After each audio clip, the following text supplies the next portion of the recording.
Hi, and welcome to another exciting episode of the Andre The Beast Crayton Show with my co-host, Yolanda Smith from the... No, not from the... I messed up, so let me do this again. The owner of Branding for Success, Yolanda Smith. You think I would have gotten this right?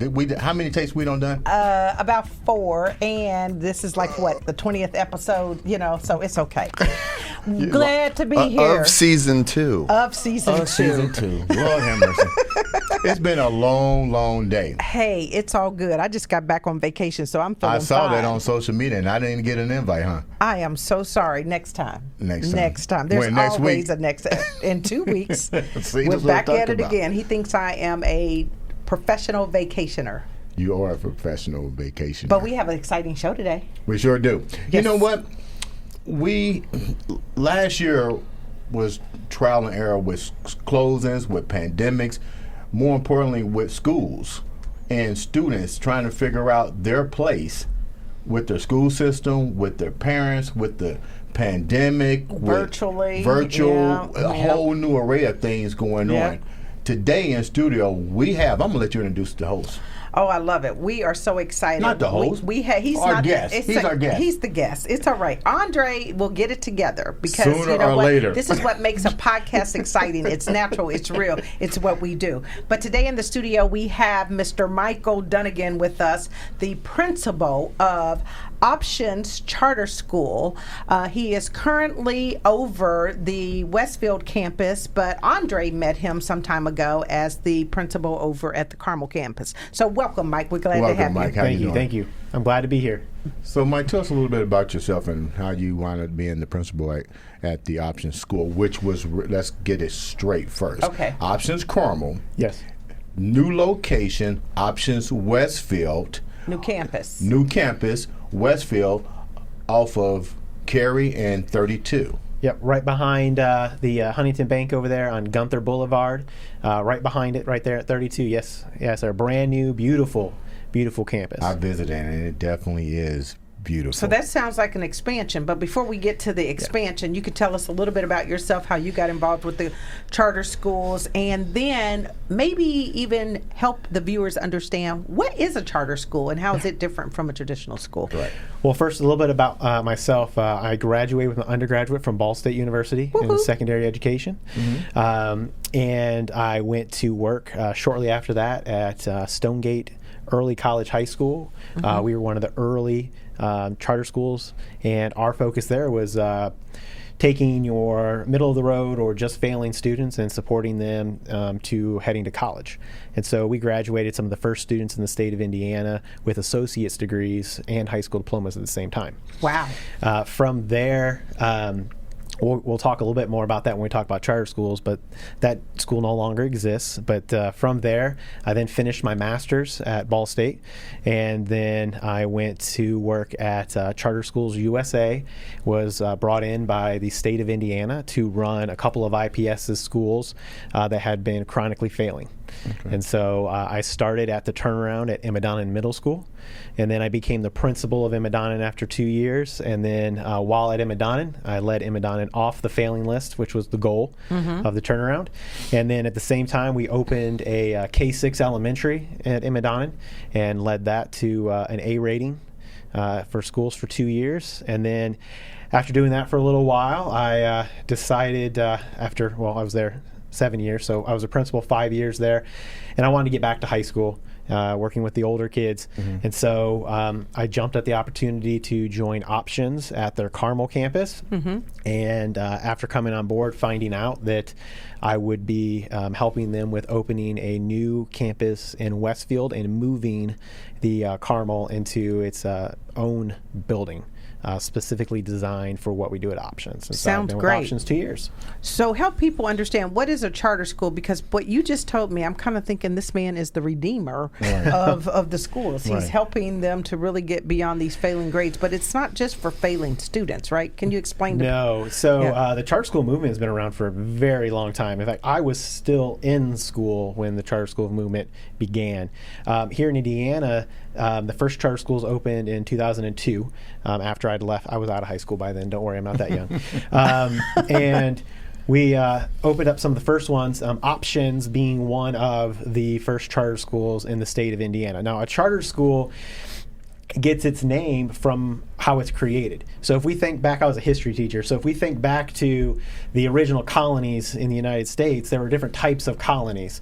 And one of those colonies was called a charter colony, and it was created because they wrote a charter, which was a piece of paper that outlined how the colony would work. Well, charter schools are very similar. They're created by a document that spells out, here's what the school is, here's what we stand for, here's our mission, here's how we are going to function, and then an organization will sponsor them. For Options, Ball State University is the sponsor. Gotcha. And so there are a couple universities. The mayor's office in Indianapolis, which is oddly enough one of the only mayors in the country, is another charter sponsor. And so Options is out of Ball State University, which is exciting since I'm a two-time graduate Yeah. of Ball State. And so that's who sponsors us, and then the charter creates us. So they're called charters because of how they're created. And just like Lawrence Township, Yes. Township, it's created by the township that makes them. And that's where Right. the names come And from. that's where the funding comes from. So the funding comes from the same place as it does for all other public schools, and that's for butts and seats. Okay. It's enrollment. Number. So there's count days in the year. And so in September, there's a magical day called Count Day, and all the schools turn in, here's how many students are enrolled at our school. Actively. And then the state says, okay, that's how much money you get. And then there's a second count in February just to see if there's any adjustments or changes. And then they give you your second half of your money based off of how many kids are enrolled. There are lots of extra monies that come from local property taxes and things that charter schools aren't a part of. But the biggest part of the funding comes from the tuition of students being enrolled in the school that comes from the state. So let me ask you this. You mind? I know I'm just taking over, haven't I? Hey, you're the co-host. I'm letting you run. Because I do have this question, because I think that just based on my understanding, which is limited, my child goes to a township school, but I've heard of charter schools, and I understand that sometimes they get a negative rap. I mean, it's not so positive, and there's been a lot of them that have closed. So kind of help us understand what's going on here, and how can you give us the real skinny here? You know what I mean? We're going to dish a little bit dirt. Before you do that, I better give a shout out to my brother. You're talking about Ball State. Jason Whitlock is my brother. He went to Ball State. Do you know who Jason yes. is? Yes, I do. Yes, that's my brother. So anyway, we'll shout him out today. I know we Anybody normally else don't. we need to shout We out? normally don't shout out, but today, Jason, we giving you a shout out for Ball State. Okay. Yes. So I think actually one of the things you brought up was a bad rap was the closing of charter schools. I think that's actually one of the positives, is you can close a charter school. When a charter school is not doing its job or doing its job well, they're closed. And so some people are like, oh, well, they close down charter schools. And you're like, well, and when a business is not successful, they close. Good point. Good point. And so charter schools can be closed. So Ball State has closed a lot of charter schools over the years for failing to meet the expectations set upon them. And so each school has expectations that they're measured upon, just like the state measures schools by letter grades. Charter schools are measured by those letter grades, and the university or sponsor, they'll have targets that they expect the charter school to hit, and if they don't hit those, then they'll close them. Now, some of them will close for money, not just because it's expensive to run schools. Yeah. And when a lot of charter schools' mission is to be a smaller environment for students, to go counter of the larger school districts, then it's expensive and money gets tight. You're fine. So some of them have been closed just because the schools realize, you know what, we can't afford to keep going, and rather go into debt then they've had to close some of them. But it sounds like accountability too, though. There's accountability there, which, I mean, we know that, and I'm not saying it, I'm saying it for a friend, that sometimes if you look at the public school systems, they're not doing well, but they still stay open. Yeah. And continue to not do well and not serve the students well. So, I mean. Well, and to be fair, I was in the IPS area working in a charter school before coming to options. And IPS, over the last several years, have kind of changed their tune from being, we're not fans of charter schools are bad, to partnering with them and utilizing their approaches and their different ideas or takes into education to try to help some of those schools that they've had trouble finding success in. Wow, and so I good. think that's a positive and something we need to recognize with our public schools, when they're willing to be like, you know what, we don't know all, and let's partner with some other people who have some ideas and see if we can find success for our students. And so that's what IPS has been doing with their innovation schools. Okay. I did open one of the first innovation schools. And so to see them continue that and seeing many of those innovation schools finding success, and then IPS holding those schools accountable to make sure they are finding success, to renew their contracts, to continue to run the schools for them. I think that's a great way of school districts and charter schools working together, which happens in a lot of other states and hadn't been happening a lot here. Gotcha. So why do you see the schools closing in the outside suburban areas? You said something about performance. Is it the teachers? Is it the community? What is it that they're closing down, and what makes the outer reaches different than the suburban reaches? Like, say, for instance, a Carmel going into, let's say, a Bar Whipple or a Marion County system. So the urban versus the rural versus urban. Yeah, is there really a difference? Because if you guys are governed by the same rules, I mean, shouldn't it be the same across the board? There has to be some reason why those other schools didn't live up to expectations. Well, when you're looking at a charter school, again, like I told you, in the charter, it spells out how they're going to operate and what they're going to do. And so they lay out their plan before they're even approved, and you have to be researched backed. And that can be different for each charter That's what I was gonna school. say. Is They it may be different? focused on certain things depending on the demographic that they're And serving. so if you go around to every charter school, you're going to see a lot of similarities to your traditional public schools. Just like if you go to different public schools, they have different takes. Even within IPS, they have super school, which is a different take. They have open school concept. If you've been into some of the schools where they don't have walls and their classrooms are all open air school. There are different theories in education, and so you'll see those differences. And in charter schools, part of the purpose of them is to bring about innovation and change. And often they are smaller than their neighboring schools. Some of them can grow and become larger or set to be larger based on their theory of how they believe schools need to be set up to be successful. And so the whole point of that is to try to come up with innovative ideas that, if it works, then maybe that's something that the rest of the public schools can take and learn from each other. So that's part of it. Part of it is set up to be a place to try new things and see if we can be successful. But I think, Andre, getting back to your point about with different inputs come different outputs, right? Right. And so I think with our inner city populations, which I was a principal at an inner city school, the inputs are a bit different in the fact that the students coming to them, many of them remind me a lot more of my students that I see at options, is that a lot of them are coming with trauma. Right. And things that have happened in their lifetime, and that trauma affects the whole child. It's not something they compartmentalize, and the minute they walk into a school building, they can become a little robot and learn just however the teacher decides they need to learn. It impacts the whole child. And so one of the things that we're doing at Options, is we're trying to be a trauma-informed school and trying to make sure we understand that every student is different and that we attack every student's learning differently because of that. Now, that you still have to do some things whole class, right? And you want to treat every student fairly, but you can't treat every student exactly equally. Gotcha. And so there's no cookie cutter approach to this. There isn't. Yeah. And so one of the things we do at Options is we individualize. So all of our students have individualized service plans, or ISPs.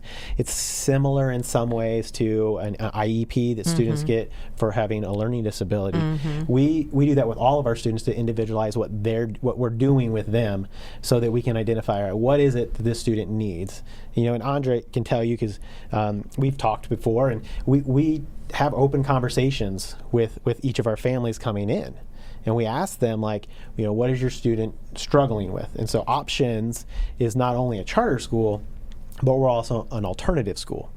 So we are an alternative to the traditional schools that surround us. So in Westfield, it's Westfield, and the Noblesville schools, we have a Noblesville campus, and then we have an online campus that's all over the state that services kids. We were in 129. I believe we're up to almost 150 school districts.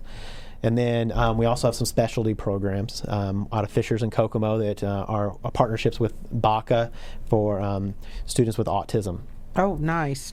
And so we treat each student differently, and we try to look at what we can do best for each one of those students and work with them. Now, what I thought was really good, and you said, I like this phrase that you said, and it's about the trauma that the kids go through when they walk through your door. And best believe, with everything that's been happening, and probably before, and like we talked about with the pandemic, the online learning now going back into the school, you guys offer something I thought was really unique.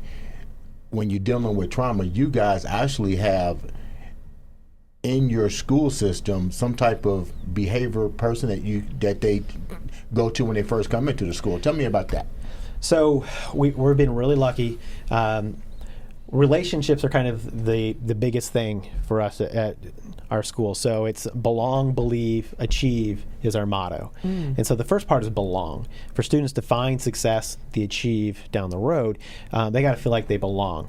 So one of the first things we do is all of our students will have advisors. Now, unfortunately, due to the pandemic last year, we weren't able to keep it the same person all year because of mixing or moving groups around.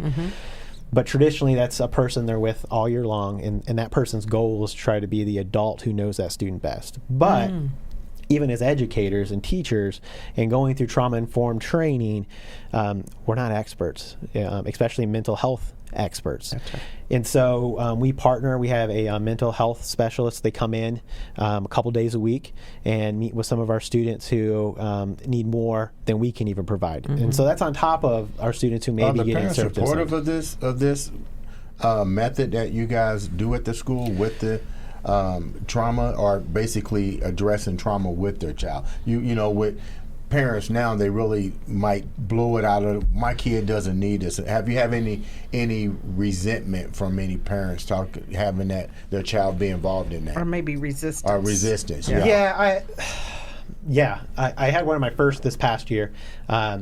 We have a counselor as well at our building, Right. Who one of the first people our students meet after coming to school, the counselor will pull the students and introduce themselves and say, hey, this is who I am. I'm here if you ever need me. There are other adults here in the building that you can ask for a break to come talk to at any time, and I'll mention those in a second.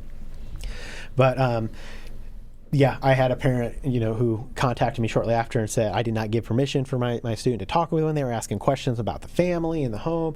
And I was like, I am so sorry. Normally, we try to have our counselors introduce them to the families early on, but with the pandemic last year, it really limited in how many people we could have in meetings and things. So they were a little caught off guard by that. Yeah. I think most of the time, though, Andre, yes, because for you to come to Options at this point, our parents have, because it's a choice. That's one thing about charter schools, is a choice to go there. No one's forced to go to them. They realize things aren't going well where they are. Now, in the traditional setting. That doesn't mean they might not be passing classes, but the parents are going, they're not doing as well as they could be or should be, and they might not be doing, maybe its grades are okay, but they realize that there's some mental health that's just not what they're not well, or maybe they don't feel like they belong, like you said. Now, your daughter goes to a charter school, goes to Options, right? So you made a decision to pull your daughter from a traditional school and put her there. Talk about that a little bit. She was actually in the Carmel school system. She's still there and still goes there until the next school semester. But she kept a secret. She was uncomfortable with the settings there. But what I found that was really strange is when I talked with the staff there and mentioned going to options, they praised that school. And I remember asking you, I said, well, why did they keep it such a dark? No, they said, we're not supposed to really say this, but it's a good school. And I'm thinking, what do you mean you're not supposed to say it? It's kind of like it was. Well, you heard what he just said. He said butts in the seats get the dollars. So obviously you may not want to be just, deterring your students from going to another school when that's a source of funding as well. But it's in the best interest of the child, however. When Cinnamon decided to go to the school, we went there and toured it, and I had clients that attended options long before Cinnamon even went there. I just didn't know anything about the school. And I was like, okay, it's your choice. Let's get in there. Let's meet the staff. And Mike was very warm, very inviting. It was straight to the core. And my mission was that I wanted to make sure that she had the best options moving forward. Let's not even talk about it now. I'm talking about moving forward from going into high school. It was too much for her to go to a bigger high school, Carmel. Not knocking Carmel school. They're great schools, but my child is my child. And if she's uncomfortable with a larger college type setting, then I need to make the appropriate accommodations. That school allowed that to happen. Plus, Mike, you can tell me some of the other things that your school can provide for that child moving forward from high school going into college. Or whatever, So we're small, and we're purposely small. And like the ratio would be? Like 15-1 is what we try to keep the ratio at. So we try to keep class sizes So what's normal right now in the traditional school setting? When I was at my school in Indianapolis, I pushed to keep my classes 25 or less, and that was often difficult. So it is not uncommon to see classes above 25 in larger areas. There's a teacher shortage, so that's one big challenge that as an administrator you have is you got to have licensed teachers to teach the classes, and then there's some financial constraints that we're under when you run a building. You got a budget, and so you can only, if you're going to have a counselor, you're going to have this, you're going to have that. Sometimes it means, all right, I have to have one less teacher to have these other resources, and that can cause class sizes to go up as well. We call that robbing Peter to pay Paul. Yeah. You call it what? Robbing Peter to pay Paul. I'm going to use that today when I get home. Robbing Peter to pay Paul. Pay Paul. Okay. You got to make trade-offs, right? It's the trade-off. But some people think when you go to a smaller school, then that means that there are going to be way less options. Now, there are some less options. Like we don't have a band or a choir program, unfortunately. When you're as small as we are, it's very difficult. At my middle school that I was the principal over for many years, we were 400, and then with the whole school I was over 700. It was difficult to have enough students to put together a full band in that size. When you're 100 high school students, it's difficult to put together a band. So we don't have a band or a choir. We do offer all the credits that you need to be able to earn your Core 40 diploma, which is the traditional diploma that we push our students to earn here in Indiana. But we also have partnered with J. Everlight Career Center, Ivy Tech out of Noblesville, to provide opportunities for our students to take a more hands-on approach. So welding, auto repair, CNA, cosmetology, culinary arts. So through those two groups, we also have some partnerships with some businesses that we're continuing to go. One of those is ABC Construction, where our students can get hands-on training and work towards earning credits for manufacturing and construction trades. So through those partnerships, which many of the bigger schools partner together to be able to offer, more opportunities for their students. So we're partners with a lot of the same school districts around us. So just because students come to options doesn't mean they're going to miss out on that bigger school opportunity. The key just for us is that it allows us through those partnerships to still do what is most important to us, which is that relationship aspect. Having an advisor, having the small class sizes, giving our students more attention, time. A lot of our students come to us because, like I said, they weren't finding the success that they wanted at the larger school. So that could have been academically. And so if it's academically, we have special education teachers, just like the regular schools have, the regular public schools. So we do work with students with IEPs. I used to get that question a lot from the board when I was working. Do you have any students with IEPs? Oh yes, we have lots of them. No different than any other school. Yeah. So what about college readiness? So, were you reading my mind? We've worked enough together that I probably was. Or were you looking at my crib notes? I don't see it. I don't have my glasses on. Those classes that I mentioned before, a lot of those are dual credit courses where students earn college credit, especially with our Ivy Tech partnership. But then also we have students who take dual credit courses. So they may take government, and which also counts as Poli-Sci 130. And so through Ivy Tech, and they earn dual credits that they can take with them to go off to college. Several of our students this past year have enrolled and are all off to college. They've been messaging me, getting copies of transcripts for themselves. We had a handful of juniors who graduated early last year. Explain that. I thought that was really neat because I'm from Georgia. I went to school in Georgia, and one thing I like about schools down in the South, which I really didn't see here, and I told you about that, the ability to graduate early, get the credits, and then more importantly, to even go to summer school. And you guys offer summer school, which is unusual for the Midwest. Yeah, so we do offer summer school. In fact, I just got done running summer school. We finished about 2 weeks ago now. As an opportunity for our students to catch up. And some to get ahead. So I had some incoming freshmen, some freshman students, and other students who were working on getting some credits so they could graduate early. So we had 5 juniors at the Carmel campus who graduated early.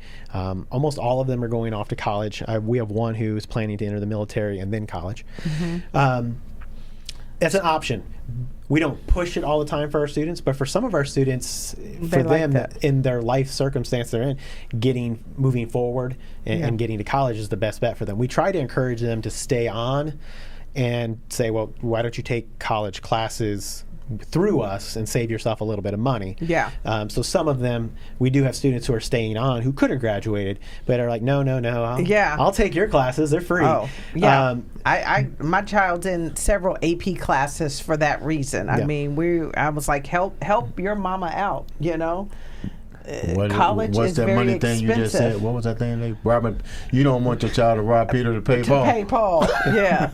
So that's kind of interesting. Here's my question. Okay, so if Ball State is the sponsor, are they sort of advocating that you steer students back to their campus? I mean, is there some sort of reciprocation there where students can go there? Is there any advantage, or how do you guys do scholarships, those sorts of things? What's that look like? So there's no special relationship when it comes to credits with Ball State. Okay.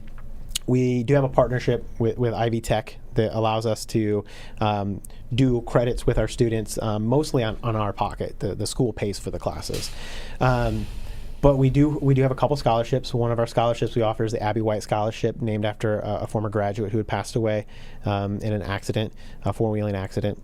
And that's named after Abby, and that goes to a senior every year can earn that scholarship. There's a process. They write an essay about how they've grown, how they've changed over time through high school and going through options. And then we also have an SI scholarship, so that stands for Senior Institute. Not only do we support students and help our students to graduate and make sure they're meeting all of the minimum requirements, right? We also require all of our graduates to complete a project, or a senior capstone project, and it's called Senior Institute. And they have to partner with a nonprofit organization of their choosing, and they have to set up a project with them. So whether that's direct support, so it might be like going into the Boys and Girls Club and putting together a project where you're directly supporting students and working with kids at the Boys and Girls Club. Could be through advocacy. So we had a student who worked with the Humane Society during COVID, and he created a QR code flyer that he put out, and you could scan it, and it took you to resources on how to adopt animals. It took you to a fundraiser to raise funds to help support the animal shelter, and then just also information about how to foster animals. And then another one could be through fundraising, or we had a student, our valedictorian this past year, where she collected toys for Riley's Children's Hospital. She was a Riley child herself growing up, and so she knew how important it was to get that little toy that you were there when you're going through such a scary experience. Yeah.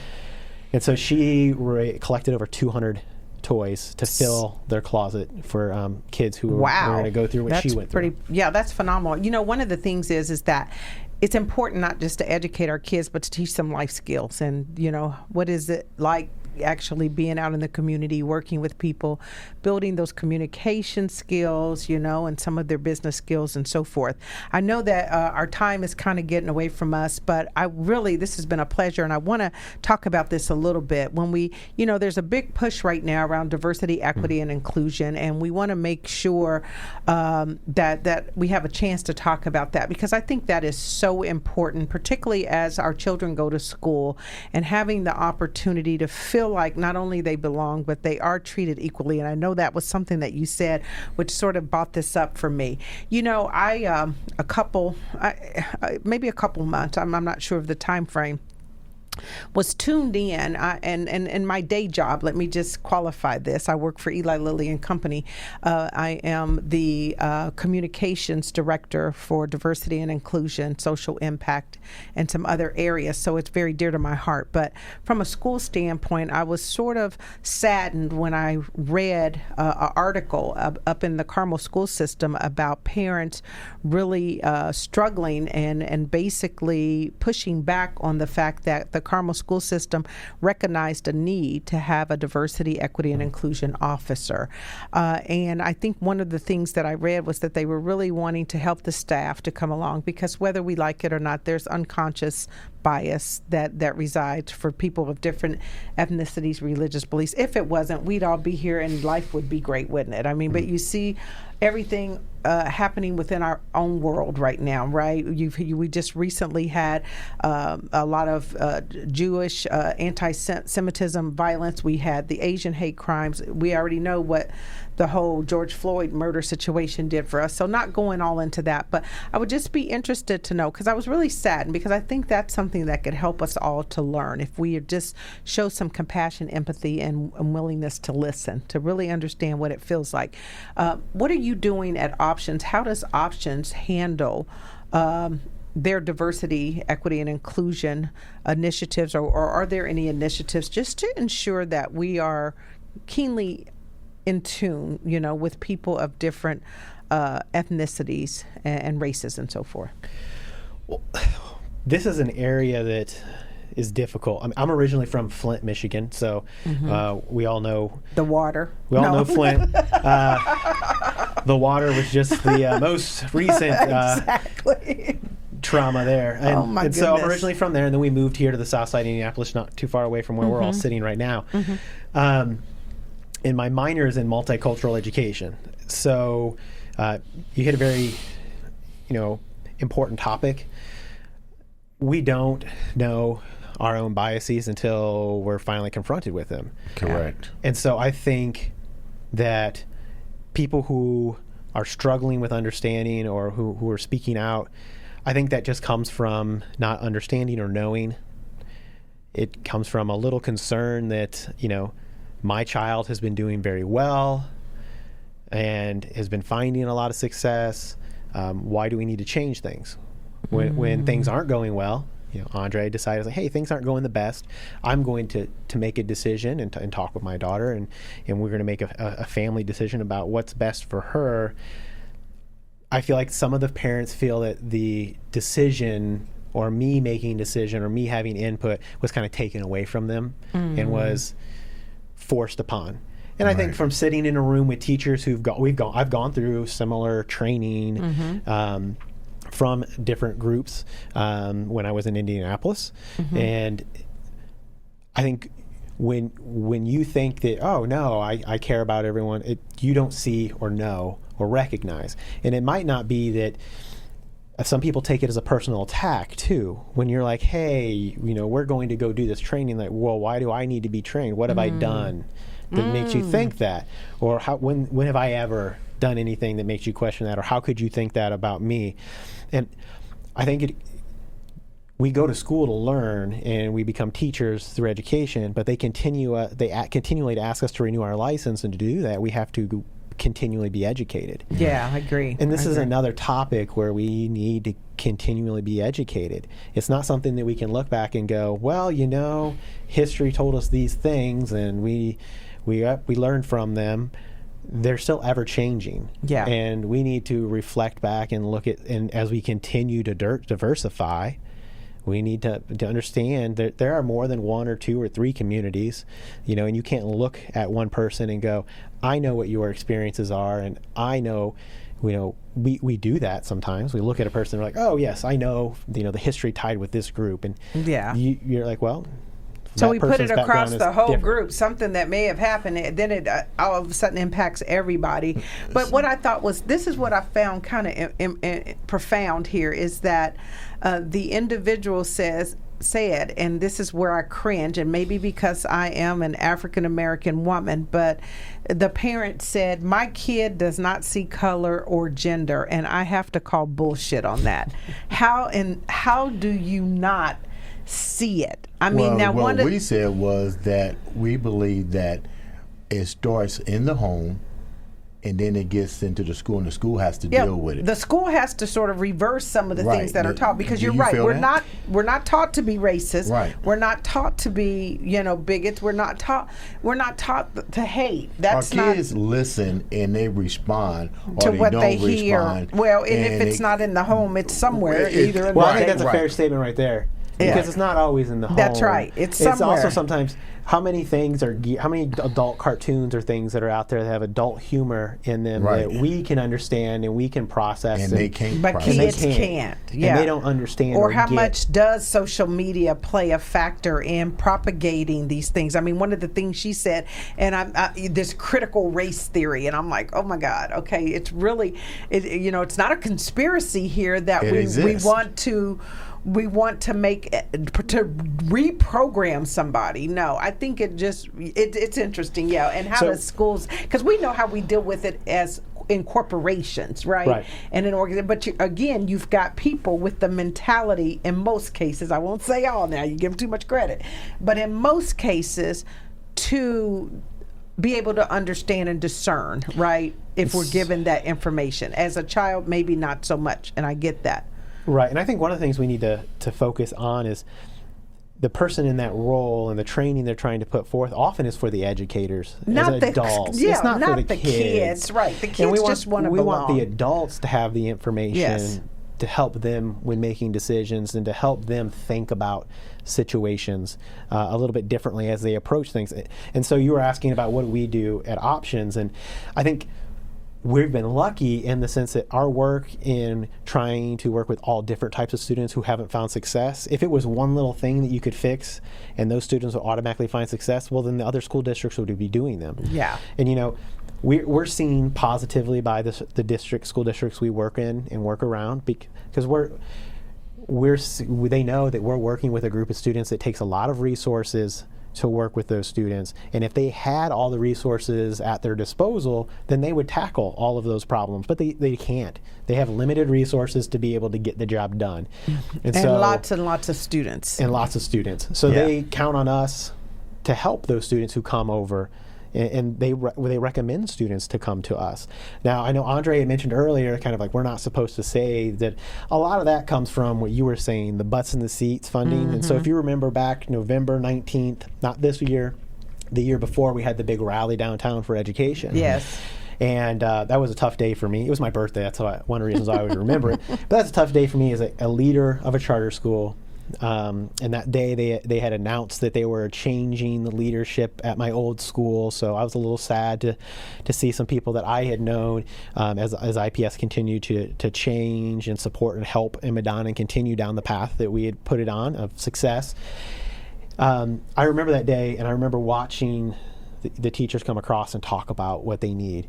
And charter schools were mentioned in negative light several times because they're seen as a competition. Well, they're taking dollars. Yeah, right? And I get that. I do get that understanding. Yeah. And if you want to do black, white, and not have grays, then sure, you could say, oh, they're taking funding because that kid was there, now they're here. but the funding follows child. Yes. And so the funding's going to take care of the person who needs it, the kid. Yep. I got two-part questions that we're going to clear up first. The first, we're not here to bash any school, so let's clear that. The second part we need to realize is a child that attends option school is not necessarily a game banger, poor, trash, or any of these things. It's a school of learning and education. We just went through a serious transition with these kids going to school. Now they got to go back into school. So let's go back before the pandemic and go forward before we close out today's show. You deal with these kids just as much as we deal with our kids when we get home. What are some of the things that have been most challenging before the pandemic and during and after that you had to deal with, that you go, wow, these are some things I need to take notes on, because you see them going to transfer into the next period? So I think one of the biggest things that I face, especially at Options and the students that we work with, and then in education when I was in the inner city as well, is not being successful in school. You begin to not want to be at school. If you're not good at something, right, you don't want to spend 8 hours a day doing something you're not good at, or you feel you're not good at. What do you do? Stop right there. What do you do when that happens? How do you build that confidence? How do you deal with just that particular thing? They're getting older. Clearly, the pressure is on right now. The pressure's on. Give me the blueprint. How do you deal with that child? So when we have students who come to us who don't want to be at school anymore, that's the whole belong, believe, achieve. One of the most important things we do is we try to make them feel welcome. And we try to get to know them. Their advisor works hard to get to know them. I work hard to try to get to know them. A whole staff tries to work hard to get to know that student and who they are, and try to get to know them as a person. We'll eventually get to the helping them with, the passing academic math. part. Yeah, the academic part. But we got to part. get them to feel like that the adults around them care and that they want to be here. Because when you've not been good at something for a long time, you begin to... And you've probably been told you're not very good at it, too. Well, and the report card tells you. Yeah. Nobody has to say a word. They can be the nicest people in the world, but when I keep getting an F from you every time I see you, I begin to wonder. Yeah. And then, and continuing that, you become angry. I mean, like, you don't do well at school. Now I'm going to go to school. I don't want to be at school, and now I'm forced to be here. Yeah. And so you're already upset. So if somebody says, hey, I need you to go do, well, why are you always pick? That begins sometimes to happen for some of the, or they begin to shut down. I don't want to go to school. I don't feel well. I'm tired. I'm What's sick. the protocol from that when that happens? First thing is, when I have a kid if a kid is coming and they're new to us, we try to go out of our way to make sure they felt welcomed. Yeah. Second, if they're absent or missing, we call immediately, and we keep calling until we get a hold of somebody and we talk to somebody. Not because attendance is the most important thing in the world. Yeah, we want. But what's going on? Yeah. But we want that kid to know we miss them. Yeah. Even if they're legitimately sick and we know ahead of time, we'll still call just and to be check like, on them. Oh, okay. Well, that way the kid, who's calling you? Oh, it's the school. Why are they calling you? They know I'm out. They just calling to check on you. They want to see how you're doing. Oh, they're really checking to see how I'm doing? Yeah.